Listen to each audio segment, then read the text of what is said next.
Good morning बच्चों, आपका online class में एक बार फिर से स्वागत है और मैं आशा करती हूँ कि आप सभी बच्चे घर पर स्वस्थ और सुरक्षित होंगे। बच्चों, आज हम कक्षा 3 की हिंदी व्याकरण पुस्तक पंखुड़ी का पाठ 13 अनेक शब्दों के लिए एक शब्द का अध्ययन करेंगे।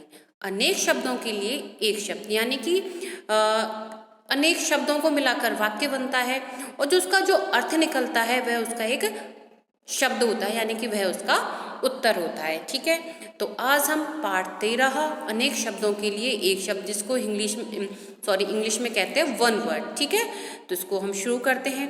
अब बच्चों, आप अपनी पुस्तक में देखोगे तो कुछ चित्र दे रखे हैं, उनके माध्यम से हम समझने का प्रयास करेंगे कि अनेक शब्दों के लिए एक शब्द किस तरीके से बनाए जाते हैं। ठीक है, तो दिए हुए चित्रों के नीचे लिखे वाक्यों को ध्यान से पढ़िए। ठीक है, अब जो पहला चित्र है उसमें देखोगे सैनिक खड़े हुए हैं। ठीक है, अब जो देश की रक्षा करता है, ठीक है, आपको पता है देश की रक्षा कौन करता है, तो देश की रक्षा सैनिक करते हैं। तो इसका उत्तर क्या निकल के आया? सैनिक। तो एक शब्द में उत्तर आ गया इसका, एक शब्द है ये सैनिक। ठीक है, तो जो देश की रक्षा करता है वो कौन कहलाएगा? सैनिक। जो अन्न उगाता है, अब आप दिमाग लगाओगे अपना कि अन्न कौन उगाता है, तो अन्न तो खेतों में किसान उगाता है, तो जो अन्न उगाता है वह है किसान। जो घोड़े की सवारी करता है, पता है कौन करता है? क्या कहते हैं उसको? घुड़सवार। ठीक है, तो हमारा जो अनेक शब्द है वो क्या है? जो घोड़े की सवारी करता है, उसका एक शब्द में उत्तर क्या होगा? घुड़सवार। ठीक है, जो इलाज करता है, इलाज कौन करता है? डॉक्टर करता है। तो मैं आशा करती हूँ कि यहाँ तक आपको समझ में आ गया होगा कि एक शब्द में उत्तर किस तरीके से हम दे सकते हैं। थोड़ा इसमें सोचना पड़ता है कि ये कार्य किसके द्वारा किया जा रहा है, इसका अर्थ क्या निकलना चाहिए। ठीक है बच्चों, अब हम आगे बढ़ते हैं। आपने देखा कि ऊपर बने चित्रों के नीचे अनेक शब्दों के स्थान पर एक शब्द का प्रयोग किया गया है। कम शब्दों में बात करना भी एक कला है। वाक्य तथा वाक्यांशों को छोटा तथा प्रभावशाली बनाने के लिए उनके स्थान पर एक शब्द का प्रयोग करते हैं, जिससे भाषा स्पष्ट और सरल हो जाती है। समझ में आया आपको कि एक जो हम कुछ भी चीज हो, या हम कोई निबंध लिख रहे हैं या किसी से वार्तालाप कर रहे हैं, तो एक तो बात को बहुत लंबी खींचना, लेकिन वही उसको एक छोटे तरीके से लिखना ज़्यादा प्रभावशाली होता है। ठीक है, हमें अपनी बातें कम शब्दों में बताएंगे तो सामने वाले को ज़्यादा वो प्रभावित करेगा। तो कहा जाता है कि कम शब्दों में बात करना भी एक कला है। ठीक है, तो अनेक शब्दों के स्थान पर एक शब्द का प्रयोग करना अत्यंत क्या होगा? प्रभावशाली होगा। ठीक है, तो वाक्य तथा वाक्यांशों को छोटा तथा प्रभावशाली बनाने के लिए उनके स्थान पर एक शब्द का प्रयोग करते हैं। उससे क्या होगा? जो भाषा शैली है वो कैसी हो जाएगी? स्पष्ट व सरल हो जाएगी। ठीक है, अब देखते हैं, भाषा को सरल व स्पष्ट बनाने के लिए अनेक शब्दों के स्थान पर एक शब्द का प्रयोग किया जाता है।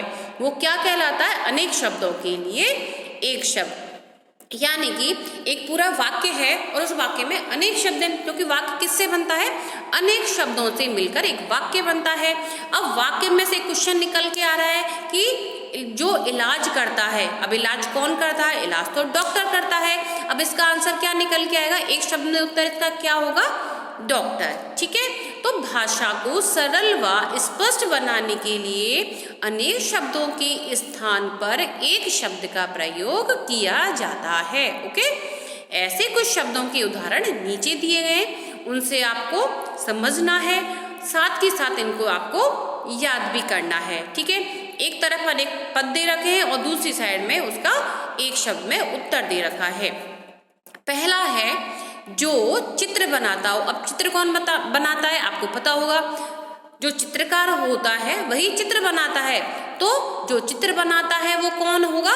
चित्रकार। जो सेना में काम करे, सेना में काम कौन करता है? सेना में काम सैनिक करते हैं। तो जो सेना में काम करे उसको क्या कहेंगे?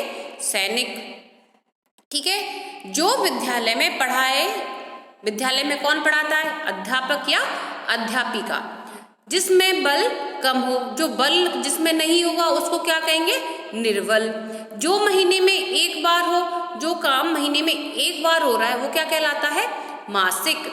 जो शहर में रहता हो, शहरी।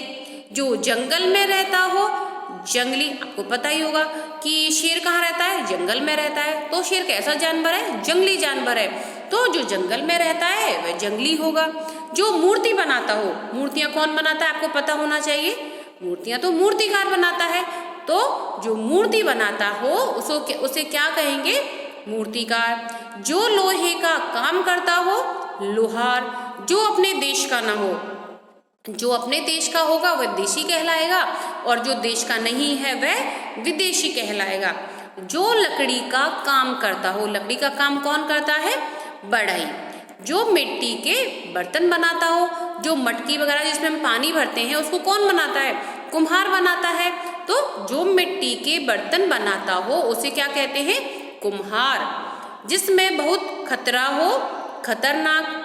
जिसके पास धन ना हो, गरीब। और जिसके पास हो वो धनवान। अब जिसके पास धन नहीं है तो वो गरीब है। जो बहुत परिश्रमी करे, जो बहुत परिश्रम करे, तो परिश्रम कौन करेगा? जो परिश्रमी होगा। जिसका होना संभव ना हो, जो कार्य जिसका हमें दिख रहा है कि वह संभव नहीं है, तो वह कार्य हमारे लिए कैसा होगा? असंभव होगा। तो जिसका होना संभव ना हो तो वह क्या कहलाएगा? असंभव। ठीक है। अब ये कुछ उदाहरण और लेकर आई हूँ मैं, जो कि आपकी पुस्तक से नहीं है, वह दूसरी पुस्तक से मैंने लिए हैं। तो आप इनको भी थोड़ा देखोगे तो आपको समझ में कुछ चीजें आएंगी। जो प्रतिदिन हो, ऐसा कार्य जो हम डेली करते हैं, क्या कहलाएगा? दैनिक। प्रत्येक सप्ताह में होने वाला कोई कार्य एक सप्ताह में हो रहा है तो क्या कहेंगे? साप्ताहिक। प्रत्येक महीने में होने वाला मासिक। प्रत्येक वर्ष में होने वाला वार्षिक। जो ईश्वर में विश्वास रखता हो उसको क्या कहेंगे? आस्तिक। जो ईश्वर में विश्वास ना रखता हो, नास्तिक। जो बड़ा भाई हो, क्या कहेंगे उसको? अग्रज।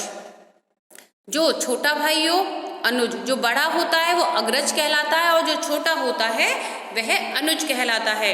मीठा बोलने वाला मृदुभाषी, कड़वा बोलने वाला कटुभाषी, श्रम करने वाला श्रमिक, मांस खाने वाला मांसाहारी, साग सब्जी खाने वाला शाकाहारी। जो राष्ट्र का हो, राष्ट्रीय।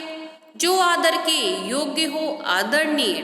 जो कभी ना मरे, अमर।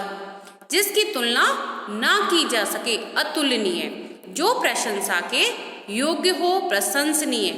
जो सब कुछ जानता हो, सर्वज्ञ। जो आवश्यक हो, अनिवार्य।